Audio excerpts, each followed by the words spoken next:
Counting careless in the sky. What a thrilling time to be alive. What is up, everybody? Welcome to the Georgia Show. I am Jake Rowe. He is Rusty Mansell. We are from DawgsHQ and got a good show coming. We're going to talk about Georgia's 2024 defensive line. We're going to dig into some updates on some newcomers, just kind of discuss. There's 28 of them. God knows we can talk about a couple. And can't miss prospect for the 2025 class. We're going to get into that too. But Rusty, man, we're here. We're halfway through spring drills. How you feeling? You kind of at that point now where you're getting closer to G-Day. You want to see these guys. I know our fans want to see these guys. We want to see the guys. We've seen a little bit of pictures. You guys have had a few media periods where you can watch them, but G-Days where you kind of get to see it. And I talked to a Georgia staffer maybe last May or June or something at a golf tournament, and we got to talking about things, and I asked him about G-Day. I said, what's the deal with G-Day? He's like, dude, that's as vanilla as it gets. And I don't think that surprises anybody. They're not showing anybody anything different. It's straight base defense. It's straight base offense. You're not going to be able to pick anything up. But if you're a fan, if you're us, you get to see guys in football situations. They still have to block, tackle. They still have to make plays when opportunities come their way. So that's we're not getting into X. No, we're not trying to figure out what kind of fire blitz you got and tunnel screens and all that stuff. We want to see some guys in some football positions. We're going to start seeing some spring games around the country. Fox Sports just announced that they're going to do Ohio State's game on August 13th, national TV. Michigan will be on the 20th. Alabama will be on national TV. So everybody, you get to watch some spring games, kind of see some new things. And like I said the other night, man, once you get to mid-April, once we get to the Augusta and the Masters, you start flipping toward now, Jake, April 15th has become a massive day in the world of college football because April 15th, the second portal opens. This time for 15 days. Last time it was 30 days last year at this point. So 15 days, man. It's going to be hectic. And the timing of that transfer spring is post-spring practice. Those guys can go in on like day 14 and then they could be in another school at a few days for that Maymester deal. So that one could get wild. Now, I'm not trying to drop a hint. Don't freak out about Georgia. I don't know anything about Georgia. We're anticipating some guys. They've got to have a little bit of movement. Yeah. They've got to have a little bit of movement. You've made that clear. Palmer's made that clear. The numbers don't add up for Georgia. They've got to have 4 or 5 guys at least have got to be at somewhere else for the numbers to work for them for August. So, but I do think April 15th is such a big day. Georgia's going to have spring practice. Was it 13th G-Day? Mm-hmm. And then 2 days later, that portal opens, and you can bet for 15 days, man, it's going to be people be, and it'll be all around the country. It's not going to be all around the country. There's going to be people, watching our site on 3 and following those breaking stories, who goes in and who gets out. Yeah, and I think what you're telling people is if you're filing federal income taxes, probably with April 15th, that's the date. If you're filing them, make sure they're good and buttoned up. You don't have to worry. If you're a college football fan, you don't want to worry about them and the transfer. Why'd you bring up taxes, man? Yeah, I know. I still got to do mine. I used to jump on them like immediately, but now I don't know. But dude, listen, make sure your taxes are buttoned up and they look good. I saw a meme the other day. So I need my accountant ready to go to prison. So I need my dude to overachieve, man. I tell you, it's depressing. I know a guy who he got in when you first get into this business. You're usually an independent contractor. His dad had been an independent contractor for a long time, and he said the first thing you need to do is find you a tax man that's just a little bit greasy. Just find you one just a little bit greasy. That's the first thing you got to do. I thought, man. All right, so let's get into. Let's get it off that subject. Get out of that crap. Yeah, we've probably they hired a bunch of new IRS agents apparently, and maybe some. I want some of them to be listening in and us to get audited over talking trash over the internet. Let's talk about this Georgia defensive line, Rusty, because topic come up over the dog walk. If you're not there, be there because we discuss a lot of things. And the Georgia defensive line, there was some talk about there being not a whole lot of buzz coming out of spring.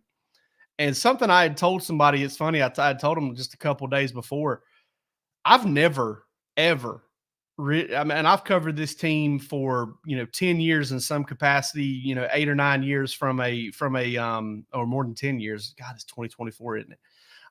But I've covered the team itself for right around 10 years. And I have honestly, Rusty, Jalen Carter, I've seen some good ones come through here. Jalen Carter, Jordan Davis, never really heard a ton of practice buzz about defensive linemen. So that doesn't really concern me.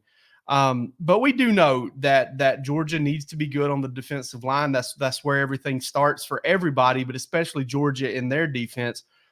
What's kind of your take on where Georgia is going on the defensive line kind of going into this year? And I know you're going to bring up something that we're all thinking about this spring is the fact that a few guys aren't even available. Well, yeah, you start taking, if you hear the rumors the offense is taking it to them, the offense should be taking it to them. They got a very experienced quarterback. They got a very experienced offensive line. They've got very experienced players at the defensive back. They got a really good transfer running back that's doing well on the field, and so they're 2 steps ahead. And Carson Beck, I mentioned, last week about the guy that sat in the quarterback meeting, said Carson Beck, but they don't even ask him questions anymore. Like he knows exactly what's going on. So here's the thing: how many times has he seen the defense that he's practicing against? He knows that he knows them inside and out. But I think 5th year practicing. Well, just think about how many different looks he's seen. You know what I mean? Like it doesn't matter if it's just Georgia. It's going to be hard to fool Carson Beck with a pre-snap look. He's going to know a lot of what's going on. You take a guy like Tangram Dawkins, who's not there. You take a guy like Smile Munden, because Smile Munden plays in the box. And, you don't consider him a D lineman, but he's in there. You know what I mean? If those D linemen are doing their job, guess who's making plays? Yeah. Smile Munden. So I consider that kind of, one of those deals there. So I don't have a ton of Miller's also Christian Miller. Yeah, I don't have a ton of worries right now. Now, let me be honest. Do they have a Jalen Carter? Do they have a Trayvon Walker? Do they have a Jordan Davis? They do not. They do not. It doesn't mean they can't win the national championship. It doesn't mean they can't be really good as collectively as a group. You know what I mean? I think we're gonna talk about that 2021 defense. Even when this draft gets done, Jake, I can't wait for you guys to write a piece on that roster, especially on the defensive side. How many of those guys are in the NFL? How many of those guys are high-level draft picks? That's probably never going to happen again. Still doesn't mean Georgia can't be really damn good. So let me make me real clear with that. It's just one of those things where you have that group of guys all together at one time. It was just crazy. It's freaky. I think Georgia's got some really good players right now, and excited about some of these young guys. And these guys were highly recruited too, man. And they're NFL prospects. Now, I'm not saying these guys are not going to play in the NFL. They got NFL prospects on defensive line. Maybe they don't have a first rounder. Maybe they don't have a number 1 overall pick. So that's kind of where those things are as far as, my defensive line thoughts. Not really in panic mode. You just need those guys to, number 1, stay healthy. And I'll say this. I've said it on our board. I'll say it now. I do think Georgia is going to be in the market for another defensive lineman in the portal. And I do think they'll be looking for another big body, experienced guy. If they can, they're not just going to take a guy, Jake. They're not just going into the grocery store and just grabbing something and I'm putting in their buggy. You got to be able to play at Georgia, and you got to be able to help if you come in. But I do think if there's a defensive lineman that goes in, and I'll say maybe an interior guy with some size, a 3 or a nose that can play and give reps, I do think Georgia will be in the market for that. An experienced guy, not a freshman somewhere else that's not happy about where he is. I'm talking about a guy that's got 2 years of film, and Georgia goes, that's a no-brainer. He can help us. I got a few points on this, and one is when that first portal window opened up, Georgia didn't go in there grab it like you talk about the grocery store analogy. They didn't go in there grabbing things off the shelf with both hands, trying to get high upside guys and maybe trying to, get some volume on the defensive line. They didn't do that. That should tell you a little bit about what they think about what's coming back. Number two, obviously you had two guys on that defensive line that probably could have been number one picks if in the right year. And that was, Trayvon Walker and Jalen Carter. You mentioned both of those guys. They don't grow on trees, and having defensive lines where you have four guys drafted in the first round in a 2-year stretch. Listen, that was something Alabama did a pretty good job of, real good job of actually, during Nick Saban's heyday when they were winning, when they were, creating a dynasty and then creating another one right on the back of it. They did that. Let me tell you something. There's a big difference now. Guys like Quinnen Williams don't wait around 2 years to play ball anymore. That's right. They don't have to. And that's not to tell you, that's not to say Alabama did a phenomenal job evaluating and developing. But you're not going to have a Quinnen Williams type talent set behind Deron Payne and Jonathan Allen let's just say it, Bear Alexander. I mean, Bear Alexander said, "I do not want to be a third down guy. I want to play every down." Now, if Bear Alexander was at Georgia right now, he would be a 3-down guy, but he wasn't a 3-down guy at the time, and that's what he wanted. He wanted to get out, and he got out of Georgia because of that. And regardless of all the other factors, we're not here to talk about that. You brought up a great example right there. Guys that want to sit around and wait. Bear Alexander, if he was at Georgia, would dang sure be helping them, and he would be really good interior. But he didn't want to wait, so he went out, he left, and that's a great analogy on your part about different time and day. And another thing I want to point out too is, there's this thought that maybe Georgia's defensive line maybe held them back from winning a title this past year. Listen, I'll be the first to tell you it wasn't as good as it was the year before. But when you start to look at it, I have a hard time sitting here saying that Michigan was head and shoulders better than Georgia on the defensive line. You could bring up the names all you want to, Mason Graham and others. Listen, they're great players. They're phenomenal players. But I'm sitting here looking at the SEC championship game when Georgia gave up 2.8 a carry to Alabama. And, listen, they gave up some yards. I'm not saying they didn't. Alabama had some success. Then Alabama goes into the Rose Bowl. 2 bad snaps take away 19 yards for them on the ground, and they still hit Michigan for 4 yards a carry. There's not a, at the very least, I'm going to say there's not a big difference between those defensive lines. And I think one thing, Rusty, and I want to get your take on this. One thing we saw out of Georgia last year, and there's a lot that goes into it. Kirby has said there's a lot that goes into it, and it all factors in. But I think Georgia being a year older on the edge and at inside linebacker changes Georgia's run defense tremendously. Yeah. Because where they were at inside linebacker last year, where they were experienced, they were beat up. And where they were healthy, they were inexperienced. And that's a tough combination. And outside linebacker, they were just thin. Yeah. And now Damon Wilson's a year older. Sam Mpemba's a year older. You got Chaz Chambliss, who's a solid run defender, especially on the inside stuff. Michael Williams moves out to kind of an edge position. Ty Ingram Dawkins, you have to assume that they got the surgery this year early on so that he could be healthy. Gabe Harris is a year older.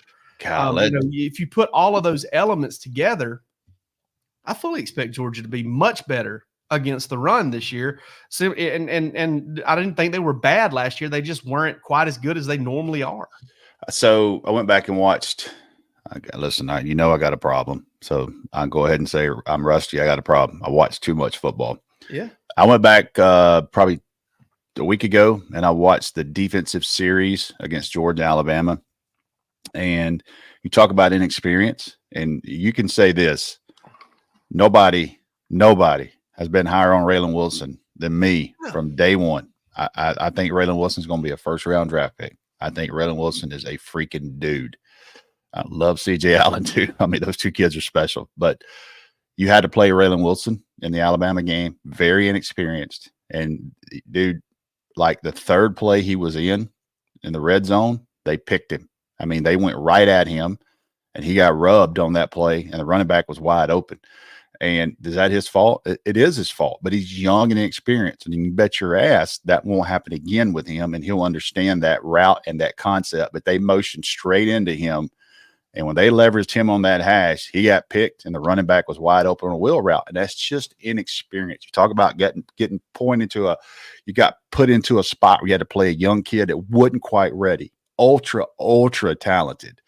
But that's little things, little plays within the game, and they give up an easy touchdown because the running back is wide open. 1st and 20, I believe. 1st and 20, he got rubbed. They cheated the formation down on him and condensed formation. And when they did, man, they got him. And listen, that's kudos to Alabama. They called it offensively. They knew they were going to have a young linebacker in there, and they got him.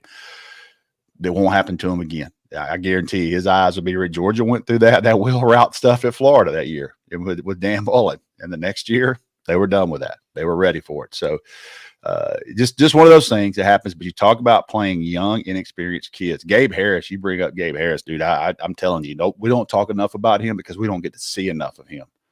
But I'm telling you, people that I talk to there's like, this kid's ready to go. I mean, this kid's ready to go, man. He's holding his weight. Gabe Harris is going to play a lot this year. Damon Wilson's going to play a lot. I tell you what, if y'all had a chance to talk to Damon Wilson, yeah? No, I talked to it. I did. I interviewed. I got one-on-one with him after the Orange Bowl, and different cat in a very good way. Dude, a very mature kid. Dude, I heard he is super, super sharp off the field. Like, this guy is polished. I think he's already kind of started a business for himself, as far as doing things off the field already. I mean, this guy's got a great jump on life, even as a 5-star prospect. So excited to see him play. But when you hear those little intangible things off the field, you're like, oh, man, no wonder Georgia was in that thing. Like, you see a kid like that, you can't miss on one of those. And Georgia, ultimately got, I'll say this, talking about this potential June signing date. And I'm against that. And just because I know kids in high school and it's such an early decision, there's just so many things that can change with a player, the school, all those things. But I'll tell you this, if there was a June signing date, Damon Wilson's he's at Ohio State. They had a big lead. They had a big lead on him. And Georgia kept recruiting him, and they kept recruiting him and kept recruiting him. And he went to the Ohio State-Michigan game that year, but Michigan actually beat them in Columbus. And it was pretty cold. It was a lot colder in November than it was on that June OV. And he was like, wait a minute. Ooh, that was a long weekend, man. And, that wasn't the determining factor. But I think, talking to him back during that process, I remember the quote was like, man, it was super cold. Like I hadn't been in that. Talking about a kid from South Florida. So you start talking about little things like that. But the ultimate thing about early signing day for me is I think it makes these kids, it speeds things up. And then as bad as you don't even want to talk about, it's another save this subject, but as bad as you don't want to say, there'll be some kids tap out. There'll be some kids then not officially tap out. You know what I mean? Like maybe not work quite as hard, maybe not, get into development of their senior year, those type of things, because they know they've already signed. You know what I mean? And it's not good for everybody. Now, I like them moving that signing date in December in front of that portal opening. That gives the high school kids more leverage. You know what I mean? Like that signing day moving in front of the December portal opening, I think it's a week ahead, I think. That gives those kids some leverage to know, what is my offer really committable? You know what I mean? So it won't be somebody opening that portal and going, hey, we're not going to sign you now. That kid's going to know, and they're going to get there. They're going to sign before that portal window opens. And I think that's going to be a good thing. I think that's going to swing some leverage back to the high school kids, because they were getting just messed up with that portal. I mean, if you weren't a Georgia kid or an Alabama, Ohio State kid, that portal was killing you in December. Now these kids are going to get to sign, I think, a week before. So that's really good. Jay Reed Hodges there. Has anyone figured out where Rusty's headed today? The player and the coach asked me to come tomorrow. So changed everything up, and I'll be there tomorrow. So you will have notes. Look, this will be a deal on Friday. You will know a name Friday. I'm going to get to interview the kid. I want to take the pictures. I want to help the kid put some exposure out. But Georgia heavily involved here. Again, not ranked on any not ranked on any service. Charles Power knows about him. So once I put a tweet out, it'll ramp up for this kid, and look forward to it. Jake, you know who it is. Jake's seen some tape, and I love the multi-sport in this kid, and I love the kind of don't really care about recruiting. And these schools came and found him, and they found him because he was producing. So look forward to it. DGD, no Bojangles, man. No Bojangles. So save your stuff. They did just open that Guthrie's in Cartersville. They're working on one here in Athens. There, dude. I tell you what, man. I buy it all the time. I drove by that thing yesterday, and I just held my. I was like, "Don't look. It's brand new. Don't look. Don't look." And I just went on out to business. But I'm gonna try. I'm gonna do a little cheat day early on. I'm about 17 pounds down, so I'm gonna do me a little cheat day when it opens up here in Athens, because I drive by it all the time. But drive by it going to and from the gym. So one thing before we close it up on the Georgia defensive line, something I want. Listen, if you're one of these Dog fans that brags to your buddies about how well Georgia develops, walk the walk here, because you look at the D line. You've got Ja Jarrett, Jordan Hall, Christian Miller, Michael Williams, all of those guys going into their second or third year. Ty Ingram Dawkins going into his third year as a contributor. So you got all those guys. Gabe Harris is another. You look at outside linebacker Damon Wilson, Sam Mpemba, all going into their second year of the program. C.J. Allen, Raylan Wilson, Jalen Walker, all going into their second or third year. They're going to develop. They're going to get guys ready to play. And listen, if you were upset with Georgia's run defense last year, and I get it, there were times where it just didn't seem like they were with it. There were times when they got bit by the big play. You look at that Tennessee game when C.J. Allen, Missouri ran a stretch on them, man. Yeah, especially got it going on them in the second half. Georgia Tech was getting them with kind of that inside veer, that reverse veer type stuff with Haynes King. Georgia's going to be better on the D-line. They're going to be better at inside linebacker. They're going to be better at outside linebacker. Of that, I have no doubt in my mind. And they're going to be fine. They're going to be fine. Hey, I got a lot more questions about the secondary having to replace 3 starters than I do the defensive line. I was at I'll tell the story. I was at a Nike coaching clinic, and I think Will Muschamp had just came back to Georgia remember he came back as like the off the field deal at first. Senior analyst came back. $300,000 a year analyst came back, and you can imagine. Listen, he was in South Carolina. They had a few players that had nothing like what Georgia had depth wise. And I was told about February, Kirby was in one of those meetings like, I don't know how we're going to, I don't even know how we're going to make it. I don't know how we're going to cover. You think about like Trayvon Walker and all them guys were young guys, Jalen Carter. He sees all these guys. They said, Muschamp basically said, Coach, I don't give a damn who we got back there. The quarterback's got like 2 seconds, or he's going to be looking at the sun, And I think everybody just kind of from that story. Game one, from that, like 7 times. So he basically said, Coach, understand what you got here, understand these D linemen, and we're going to be okay in the secondary. I can assure you what we got up front. So I remember a guy telling me that story. That was classic. I'm with everybody. I'm really anxious to see how it looks on G-Day and how it looks for the season.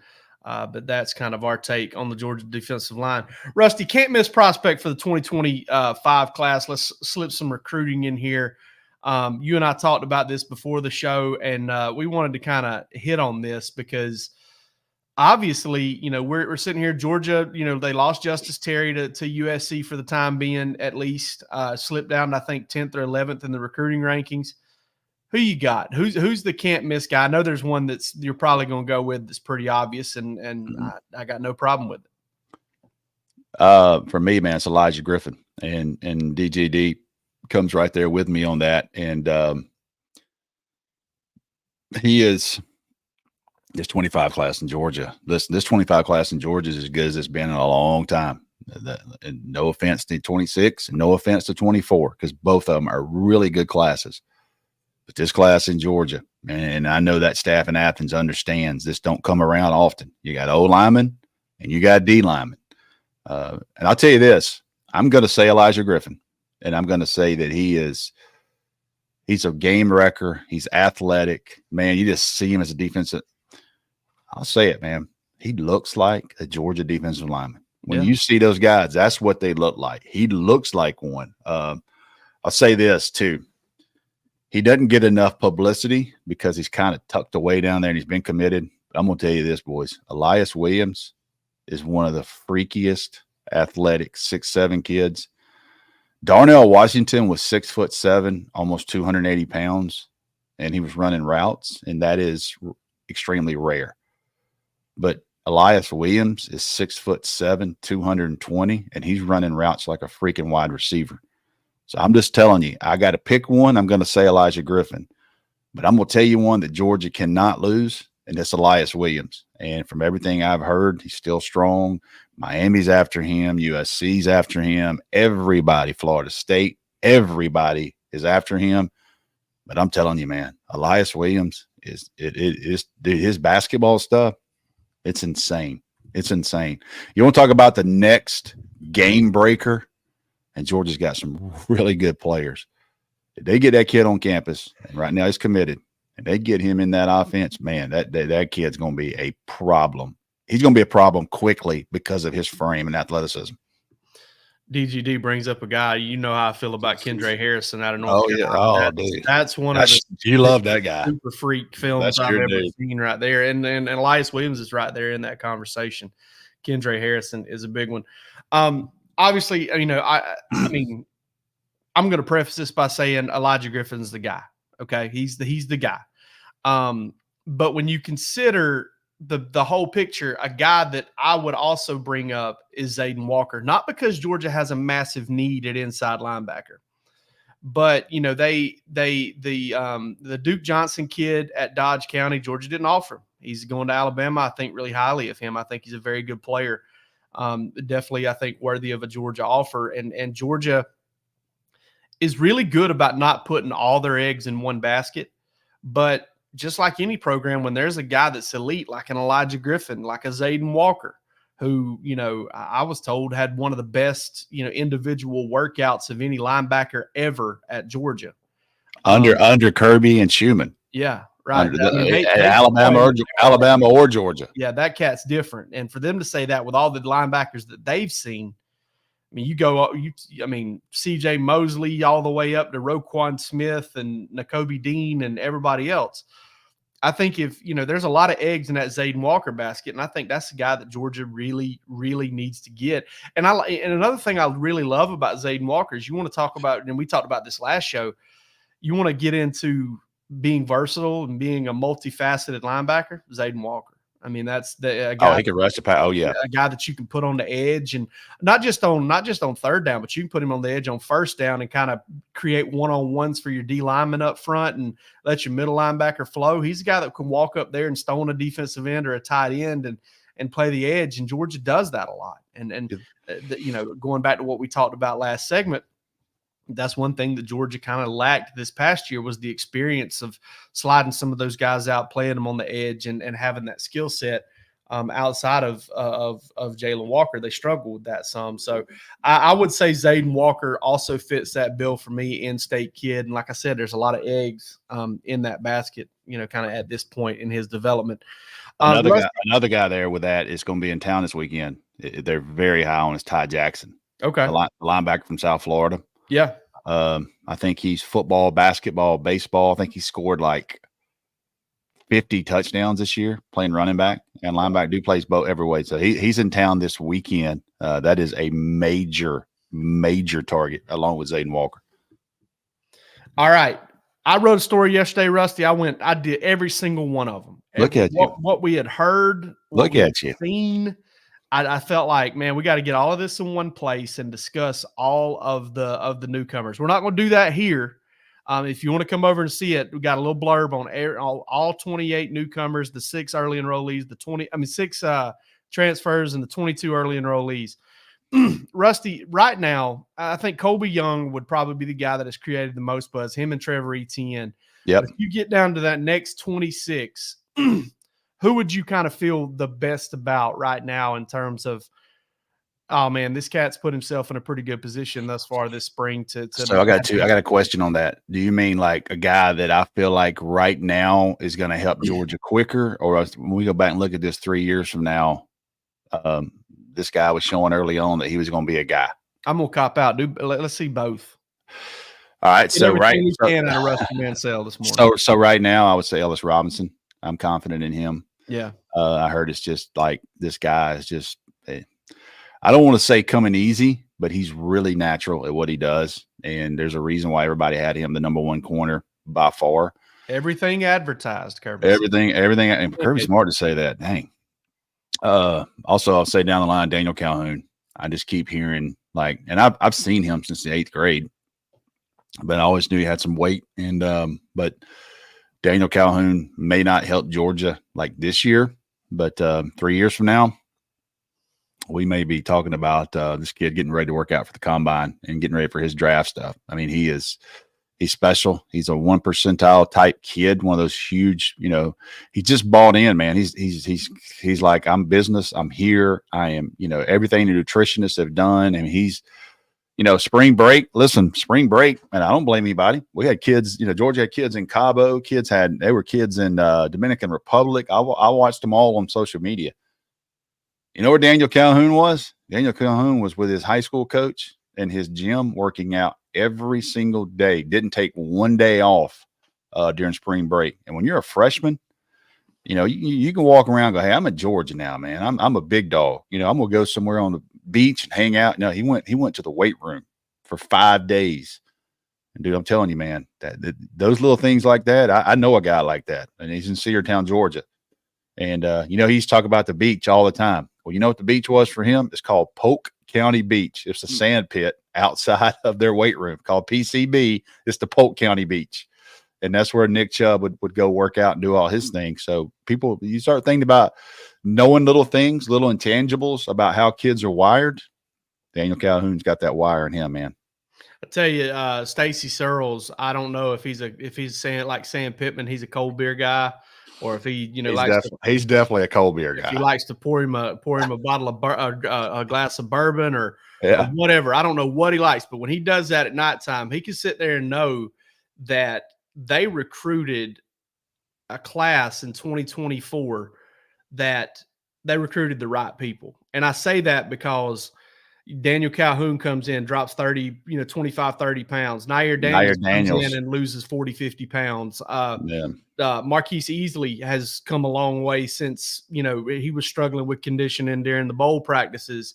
Michael Looney looks like an SEC tackle right now. I mean, you could tell that a lot of hard work ensued once they got to campus, and you got to feel good about the type of guy you recruited in that way.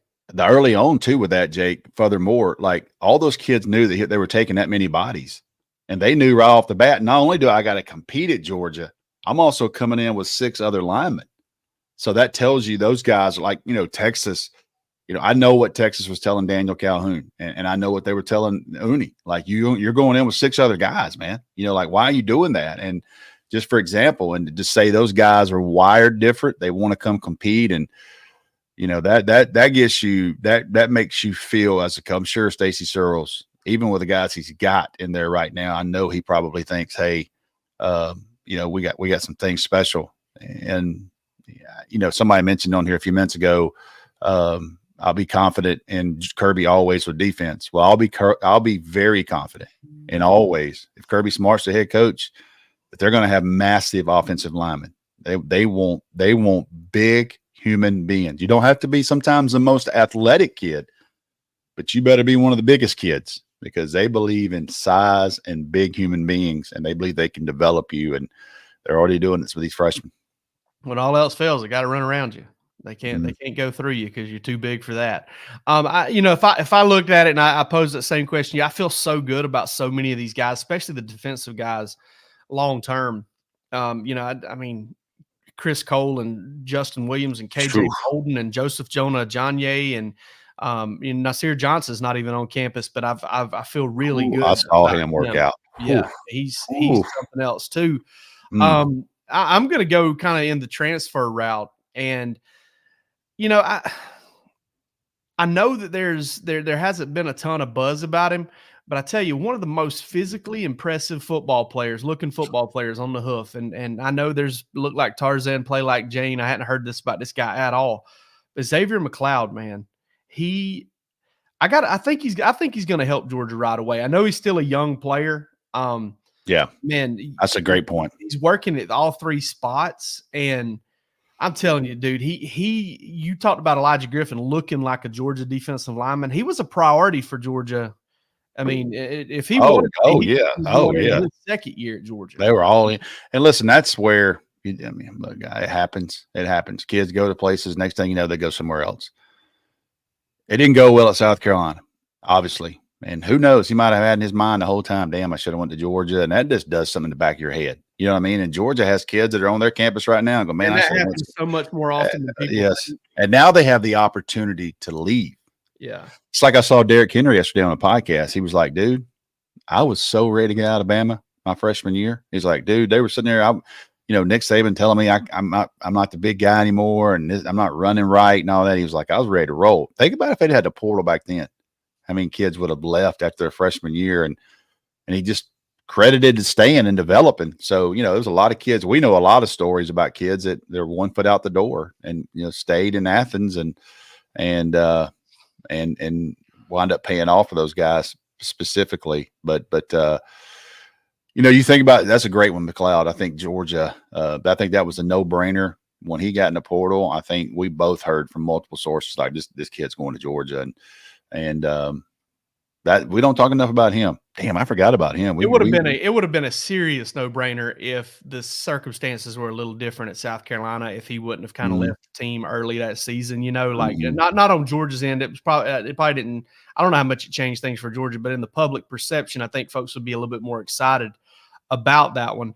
And you brought up something, and we can get into this later, but Kirby, you've heard Kirby say it, you've heard Nick Saban say it, you've heard other coaches say it, that sometimes the ability to transfer, and listen, I'm all for it. I'm not trying to sit here and say that these guys shouldn't be able to transfer right away. It is what it is. We're just going to cover it.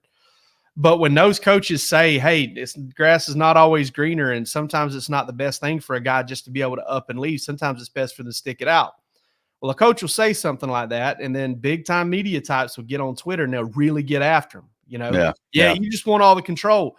No, man, it's because they've watched it over and over and over again. They've had conversations with kids that want it out. I want to get out, coach. Especially young ones. Yeah. And then they watched them stick it out, and they watched them be extremely glad that they did. And I believe it was Tyrann Mathieu here recently brought up the fact that, man, I hate this transfer. I hate the transfer rules because, and he brought up, I want to say he brought up the fact that, my first couple of years were, some of the hardest, but I'm so glad I stuck it out, that kind of thing. These coaches have so many, just countless examples of guys that, I tell the story all the time. One of the best football players that has played at Georgia under Kirby Smart. And I'm not going to point his name out, but one of the best football players that has played at Georgia under Kirby Smart, he lived out of state. He had loaded up his car. His dorm room was clean. His car was full of his stuff. And he left for summer and had no intentions of coming back. Yeah. And then he came back.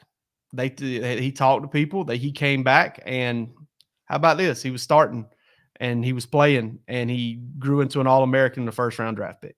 So look at Julian Humphrey. Talked about this week. He went home thinking, man, I'm not going back.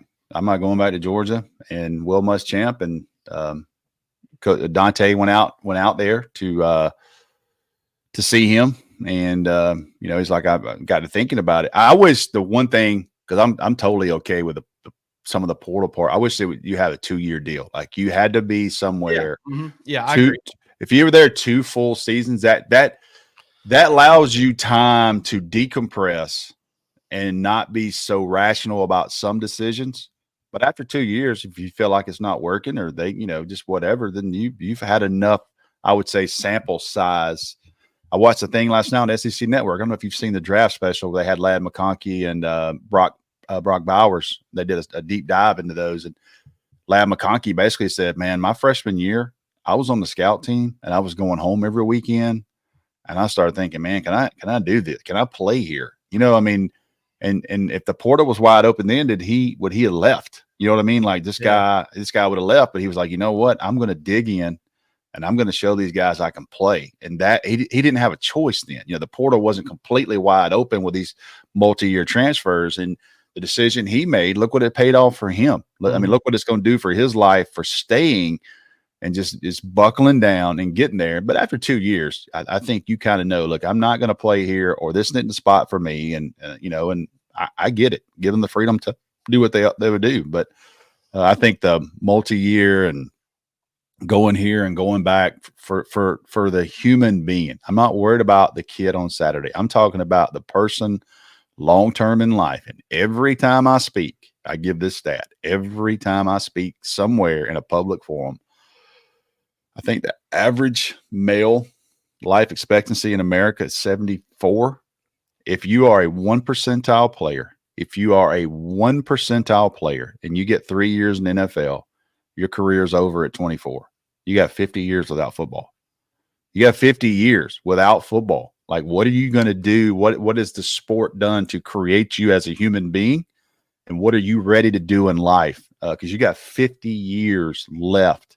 Even if things go well and you got out of college at 21 and you get that 3 years in, which is the average, best. So as long as it's a deep dive, it's a deep dive. But I worry about some of the things that for these young men and their future and how they're going to be and how they're going to react as human beings and business people and fathers. But that's another deeper dive. We'll go into another day.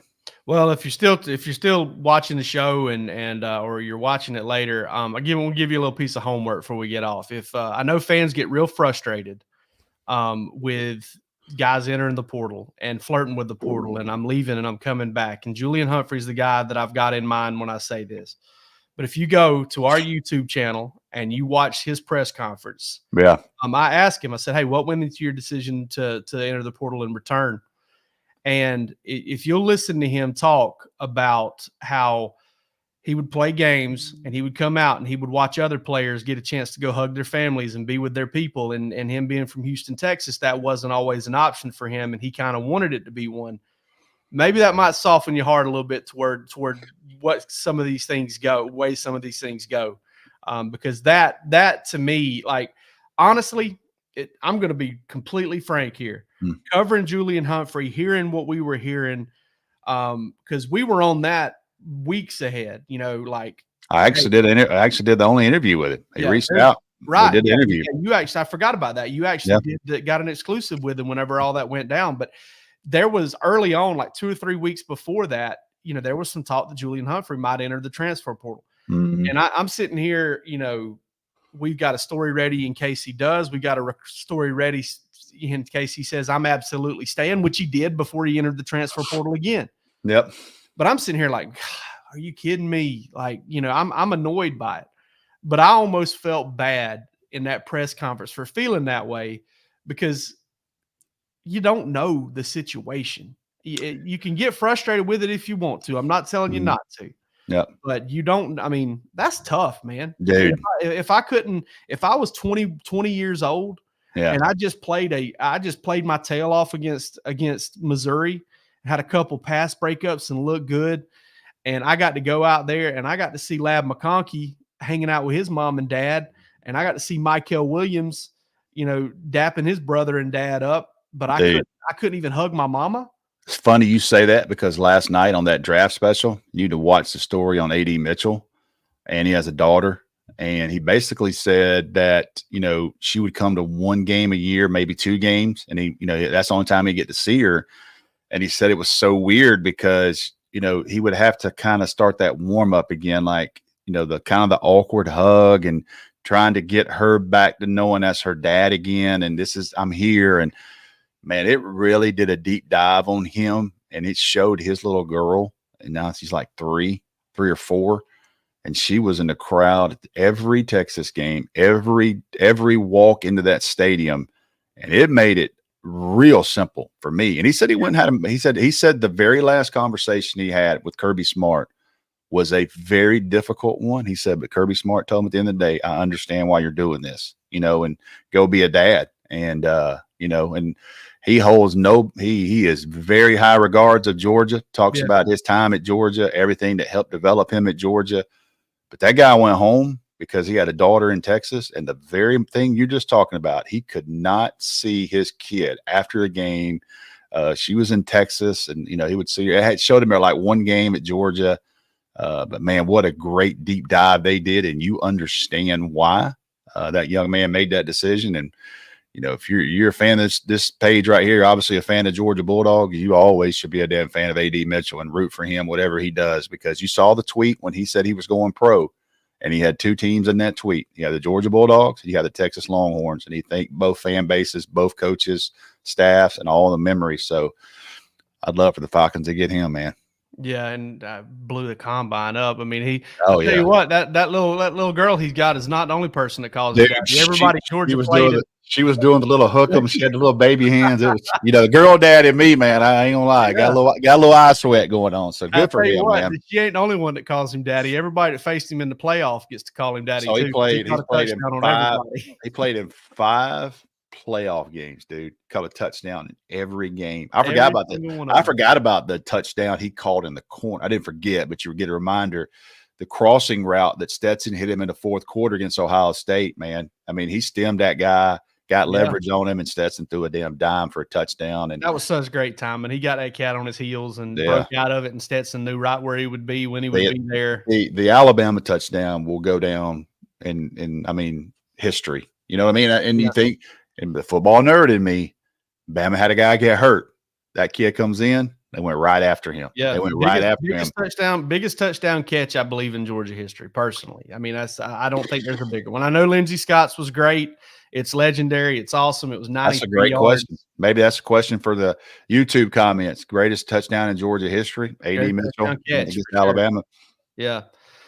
And it is what it is, and I don't fault him for that. Hell, I was around every single day for my kids growing up, and sometimes they acted like they didn't know me whenever they were young like that. When they get so attached to mama when they're little. Oh, no doubt. But good for him, man. I encourage everybody, if you watch the draft special on SEC, now it goes a deep dive into Brock Bowers. I didn't know his dad played center at Utah State. Mom was an All-American softball player at Utah State. She said their family was so competitive, they had to quit playing board games. She's like, way to put the board games got put up. It was bad. We started arguments, so it kind of tells you about Brock Bowers, who he is. And it shows those videos again and interviews Kirby and Todd Hartley talking about, didn't get a chance to meet him because it's 2020. But this dude just sits his phone down. He starts running those mountains in California, dead sprint. They're like, dude, we got something in this guy.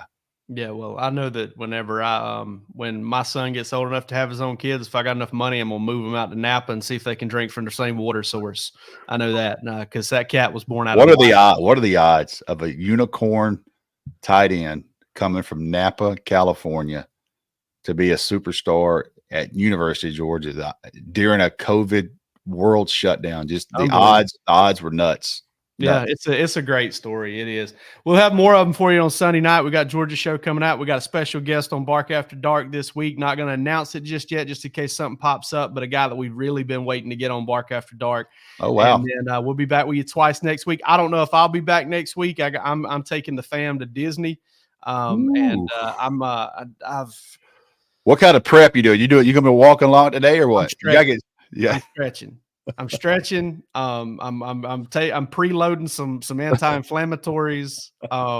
Y'all say a prayer for my man. Y'all say a prayer for my man. Hydrating already. I'm got working tennis ball on the calves every day, working on the Achilles. I may spend all day Sunday in a couple of those moon boots just to kind of take the big question. The big question is, your growth plate still wide open? My growth plates are shut, dude. My growth plates are fused. I'm done growing.